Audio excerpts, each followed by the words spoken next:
Good morning and welcome to episode 5 of the Blaine Fleece and Fiber vlog of 2018.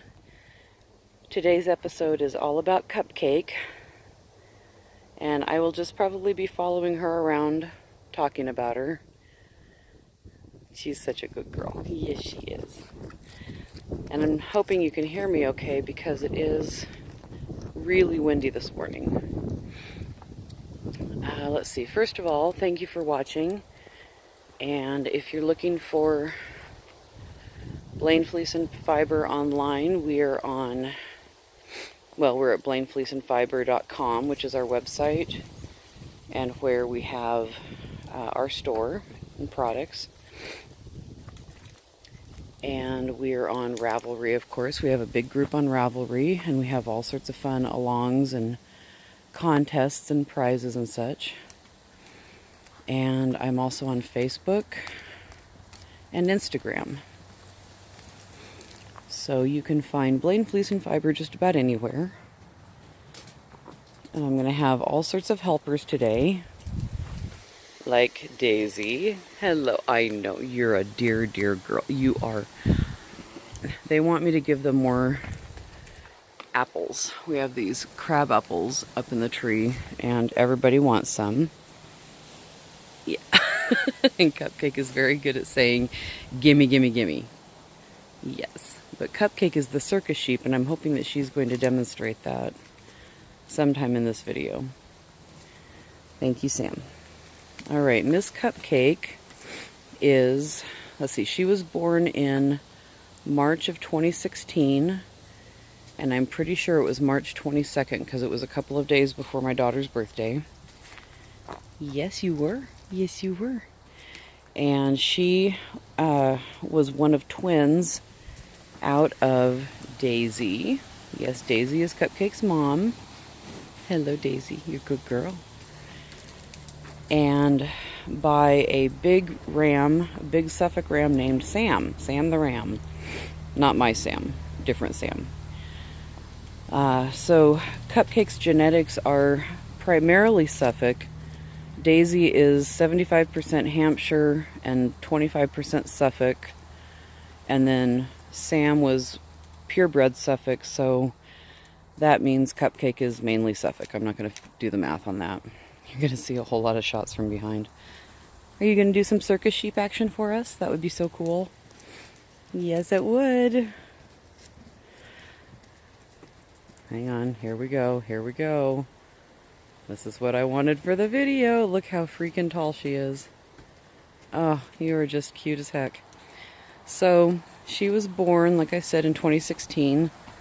So that makes her 2.5 years old now, which means she should be done growing, God willing. Yes, because you're awful tall. You are awfully tall, young lady. Yes, you are.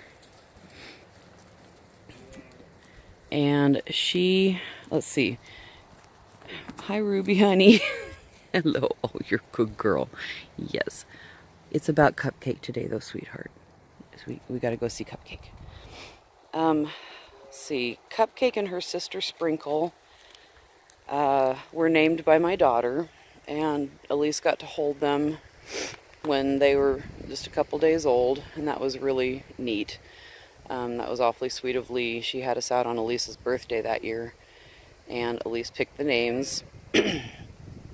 And because of their genetics, and they look like Suffolks, well, they are Suffolks, they were chosen to be fair lambs. And the FFA program, and I think 4-H, what they do is they buy their lambs and then they raise them, and I hope I'm get all this information right, but they raise the lambs themselves, and they learn all about sheep care and how to show them and all that good stuff.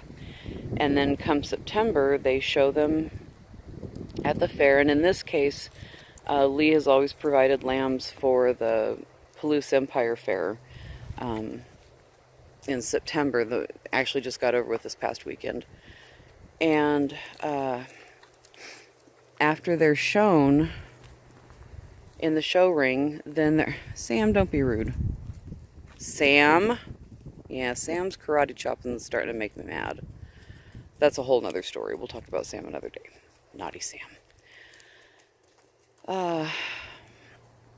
Once they're shown, then they're put up for auction. And it's meat companies that buy them. And they usually they go for quite a bit higher than they normally would. If you were just to go buy a Suffolk ewe, you know, from somebody who raises them, it wouldn't, you know, maybe $200, $250. Well, going for auction, oh man, I'm gonna have to really run to keep up with her. I'll try to talk and get down there. You're gonna see all of our junk too. I really hate this part of our existence, but that's the way it is. And so much of it we can't clean up right now because the yellow jackets are still so bad. So we have to wait for it to get cold. And then maybe we can start getting stuff put away. Okay, going down the hill. Hi, Sam. You know I love you. Don't be stinky. This was a completely makeshift fence that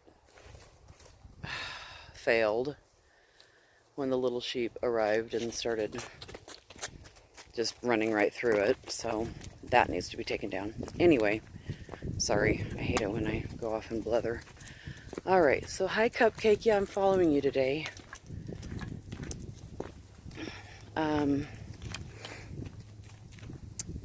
So we got to the fair that year and I wanted to surprise Elise and get Cupcake and Sprinkles back, but there's a new policy now or there was then a couple years ago, new policy at the fair that you couldn't just buy back the sheep. You know, like Lee couldn't go and say, these were my sheep that I raised and sold to the kids, I want to buy them back. You have to go through the auction, and the auction means they're going to be priced, you know, 2 to 4 times higher than normal. But that's because all that money goes to the kids. It's part of their fund for raising these sheep. And so, you know, it's worth it. It's a good cause because these kids really learn a lot through this experience. So anyway, get there and decide I'm going to get 2 sheep at auction. Well, Cupcake was the one that was up first. And she was the one of the 2 that I liked the best because of her coloring. When she was a baby still, she really had a much grayer coat.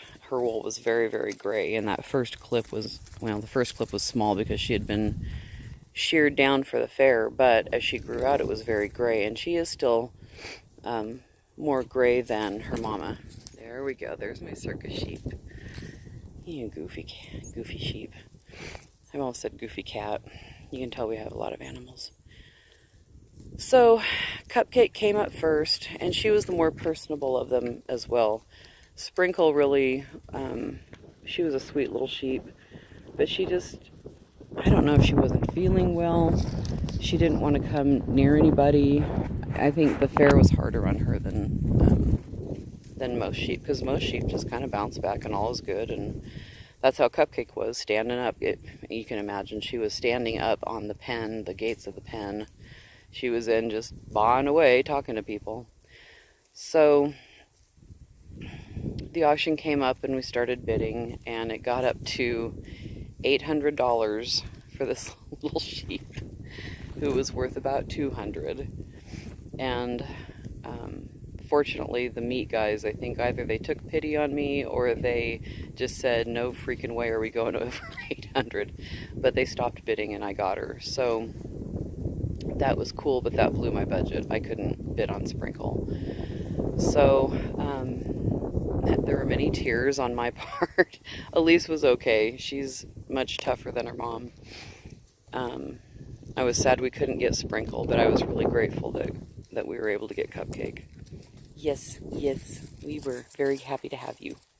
And are. Yes, you're just sweet face girl. You are. So our first winter with Cupcake was challenging. She could jump fences, which she only did once, but we tried putting a coat on her because it was so cold, and she had been shorn in September for the fair. They slick shear all the way down, almost down to the skin. And I was worried about her, so we put a coat on her, and the coat scared everybody else. And she was chasing after Daisy, trying to get near Daisy because she was scared. And that sent Daisy into a panic, who launched herself over a fence, got caught, fell. Fortunately, it was in the snow, because if she had hit the rocks, it would have probably killed her. So it's been challenging. And from that story, Daisy was fine. Cupcake was fine. I got the coat off. We'll never use coats again. And for sheep people out there, we did actually introduce it very slowly. Everybody was in the barn together. They got to sniff her in the coat. Everything was fine. It was the minute we let them out that all panic ensued. So we did try to be cautious about it. But anyway, we have had a big learning curve with such a big sheep who can get her little hoofies up to climb trees. Oh, goodness. When she was a baby, she used to get those hoofies up and stand on her mom or her aunties and uncles, Uncle Mikey, to try to reach the trees. So, yeah, they loved that. But anyway, she actually has mellowed quite a bit since she was a baby, which is to be expected. And she's a really good sheep. She's a really sweet, good-natured little girl. Yes. Yes, you are, aren't you? She's not as pushy as Daisy either, like for her food. That's one thing about Daisy that's kind of frustrating, is that in the wintertime, Daisy will just swing her great big head and knock the little sheep aside for hay. And so we have to make sure we have lots of different places for everybody to graze or to eat their hay. But I've noticed that Cupcake is not like that, and that's really nice. Cupcake has more of a spatial awareness issue.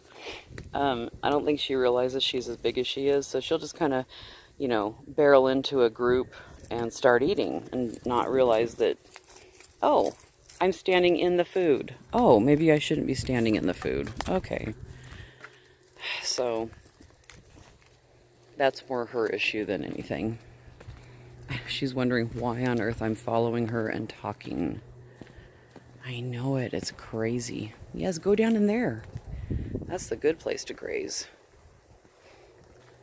She is really a lovely sheep. I mean, if you look at just how she's built and how she walks and her stature, she's really just a lovely, lovely specimen of what a Suffolk sheep should look like. And if I wanted big sheep, I would breed her, but I don't want big sheep. I really don't. We have Daisy, Cupcake, and Sam, and I don't want to add any more to the flock. So, let's see, Cupcake. What else can I tell you about her?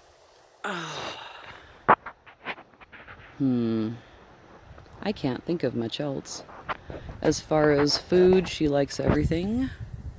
She likes, as you've seen, to get up into the trees and get leaves, which the little sheep try to take advantage of, but she doesn't get that she should actually share with the class, pull the branch down and let everybody eat off of it. She hasn't quite figured that out. But we love her very much. She's a good sheep. And Sam, you could learn some lessons from her, just saying. Yes. Sam. I'll talk more about Sam in his video. But he's got this wonky gait. I think he has some arthritis. Oh, and there's somebody behind me. Can you see his face? Yes, there's a Garnet. Anyway, Cupcake. Cupcake is a good sheep. I'm sorry. I really should have coffee before I do these videos. And it was a long, long week going to the fair. I'm glad it's done for the year. And now I have to get ready to go to Oregon Flock and Fiber, which will be my first time going there. So that's going to be a lot of fun. I didn't talk about Cupcake's wool. I know there was something else. Okay, so Cupcake and Daisy with their Hampshire Suffolk wool, I think it's just really cool. It's got a lot of sproing in it, which my good friend Jenny, my Hobbit sister, she laughs about how sproingy boingy Cupcake is, and how it's not just, when she was a baby hopping around and leaping in the air, and even not a baby, she did it last year too. But it's her wool. Her wool is so full of sproing. It would make I think it would make a wonderful anything. I can see sweaters out of her. I can see hats and mittens and gloves and socks. I think socks would be really durable, and they would have that elasticity that you want in sock yarn. The two Suffolks that we had for a little while, I don't think I've announced that on YouTube. I know everybody on Ravelry knows and Facebook knows. Marigold and Lily had to be rehomed. And again, I will talk more about that when Rosie Cotton's video comes up, but we had a just bad situation with them beating up Rosie and Radagast, and Rosie getting very, very sick from the stress. And I just couldn't, when I saw them running them down and knocking them around, I couldn't have that. So they went and lived at a farm north of here, about 30 miles, with all Suffolks. So it's the perfect situation for them. A gal who's raised Suffolks for years and years, and was just real happy to have them. So when they were here, I noticed their wool is different.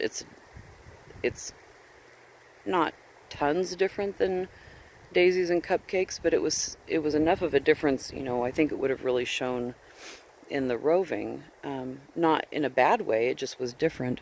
But what I like about Daisy's and Cupcakes is there's kind of a little bit of a softness to it. I don't know if those of you who know more about Hampshire wool versus Suffolk wool, you might disagree with me. That's just what I've noticed with Daisy and Cupcakes wool. It's got some softness, and it's nice to spin. And like I said, I think it would just work well in any project. Excuse me. You'll find that as I'm talking about my sheep's wool, I don't talk about it being not next to skin soft or next to skin soft. I hear people talk about that a lot, and I think that I must have like Brillo pad skin, because I can wear Icelandic next to my skin. It wouldn't even begin to bother me. And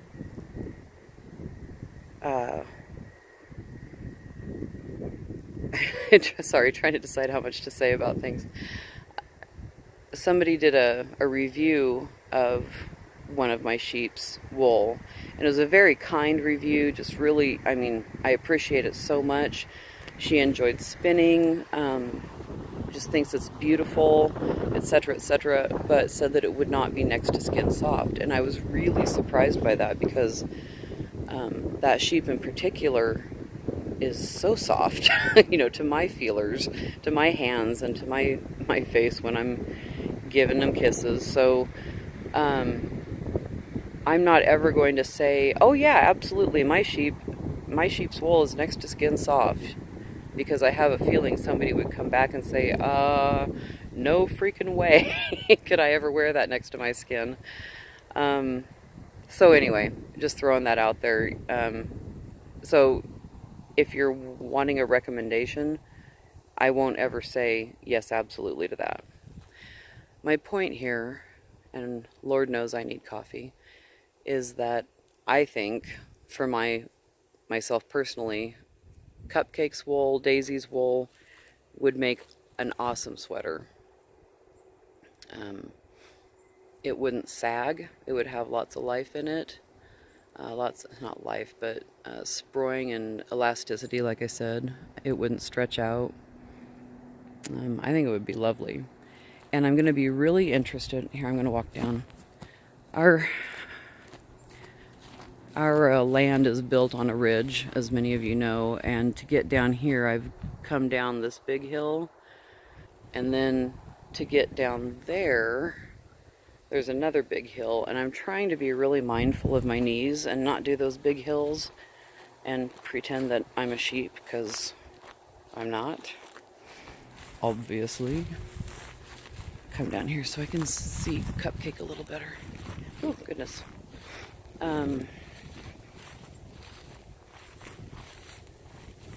Oh, I'm going to be really excited to see Cupcake's wool that's going to come back, hopefully before Oregon Flock and Fiber, but I'm not sure. I might have gotten it into the mill a little bit too late for that, but it'll be back in stock and on the website in October at the latest. I'm interested to see the coloring of it because, like I said, when she was a baby, she was very gray, and she's definitely lightened up as she's grown up. But what I'm seeing on her now, like on her body, you know, it's dirty, it's full of lanolin. I don't know what it's going to look like after it's been washed and processed into roving. So I'm really excited. I'll be getting hers and Daisy's spring fleeces back. And I took Ruby's spring fleece as well, just because the fins seem to produce long enough staple length for 2 shears. Boy, that was phrased really weird. Meaning with the Icelandics, the spring fleece usually doesn't work for spinners. So it's great for felting and that type of thing. The fins seem to be producing spring fleeces that can be spun, and I am just thrilled with that. So I took Ruby's spring fleece and Daisy's and Cupcakes. I took one of Sam's that I got from his previous owner.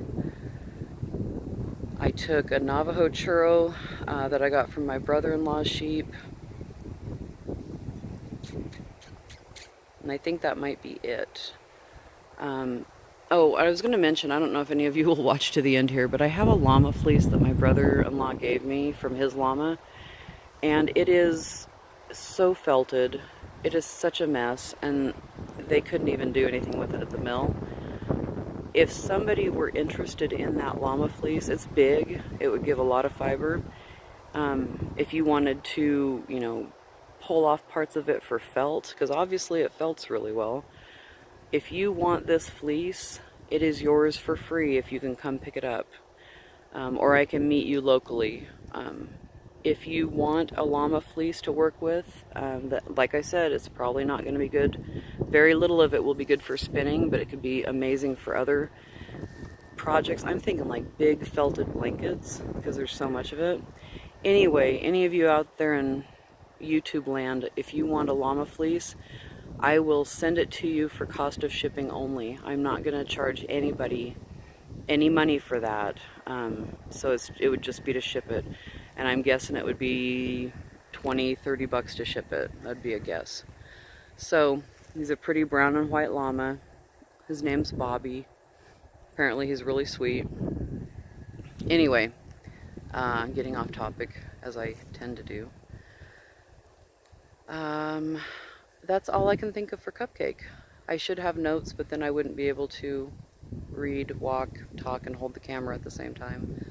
So I gotta just do what I can do with what I got. I'm gonna zoom in on Cupcake. She's just eating right back there behind Radagast.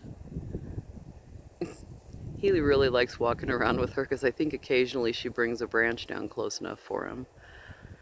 Silly man. So we are really glad we have Cupcake. She's a sweetheart and has an even kinder, more gentler temperament than her mom, and of course grows beautiful wool. So we're very glad to have circus sheep, also known as crazy baby toddler sheep, in our midst, in our flock. Before I end, I want to let you all know that we've got some fun things coming up at Blaine Fleece and Fiber. We're going to be offering a sampler pack of all 10 sheep's wool, and those will go on sale sometime in,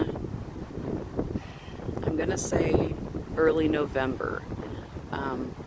Details on that and the reason for that, well, I'll give you the reason for that here, but details for that will be on the Ravelry, in the Ravelry group, and it will also be on Instagram.